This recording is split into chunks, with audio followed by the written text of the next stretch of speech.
trade war is bad for both sides. So there is a real political issue. There are some parts of the country that feel they've lost out and people are not adjusting. But the country as a whole is benefiting, U.S. country as a whole is benefiting from this trade relationship. That's the situation we're in right now.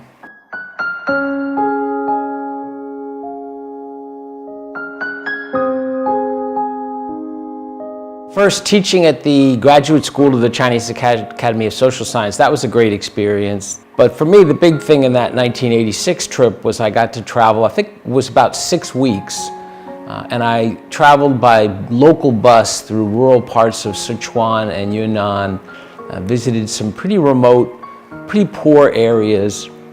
I also visited big cities. I visited Shenzhen in 1986 when it was not a big city yet. And I visited some factories also around Shanghai, visited some factories, and they were using very old technology and they were not connected to the world economy at all.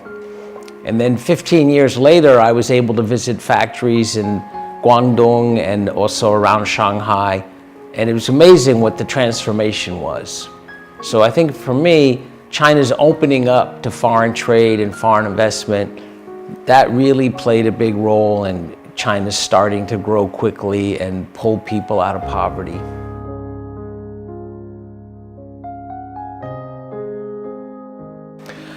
So those dialogues between the U.S. and China, they started at a high level under President Bush when Hank Paulson was Secretary of the Treasury. And they continued under President Obama when Tim Geithner was Secretary of the Treasury. When Tim Geithner started, which is when I joined Treasury and started representing Treasury in Beijing, that was the time of the global financial crisis. So it was a pretty scary moment. So in that first formal dialogue under Geithner, always a topic was trade issues between China and the U.S. and trying to negotiate more openness on the Chinese part.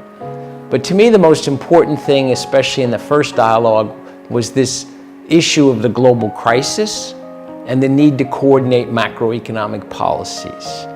So I remember the meeting where on the U.S. side, you had Ben Bernanke, Tim Geithner, Larry Summers, Christina Romer.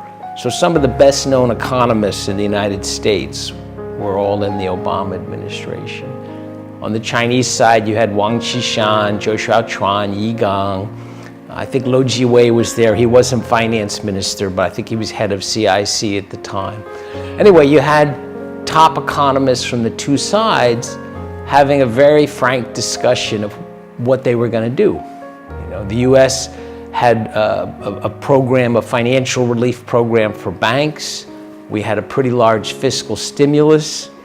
China had a very large fiscal stimulus, very large monetary stimulus. So I came away thinking this kind of macroeconomic coordination, this was really the most important thing in these meetings, not the detailed negotiation about, is China going to open up this market or China going to open up that market?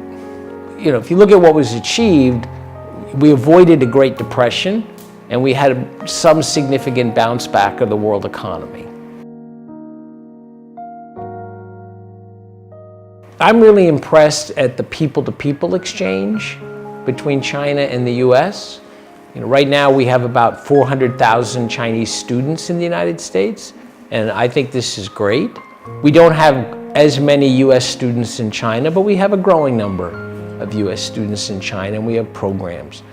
So I think that intellectual exchange is really important.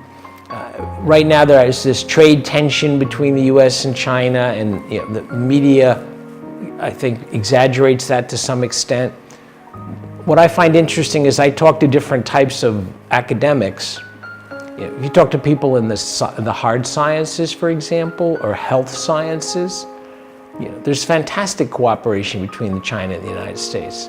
And they don't even notice this so-called political tension between China and the U.S. So you have our health scientists working with Chinese health scientists on the latest flu vaccine and anti-cancer research. You just have all kinds of scientific cooperation that's just rising, and there's a lot of enthusiasm for that kind of cooperation. So that kind of people-to-people exchange, that makes me optimistic about the future. That's very important for our future relationships and for developing new technologies and approaches to controlling disease. I mean, the benefits of that people-to-people are enormous. I think those kind of cooperations, that's really the foundation of the relationship.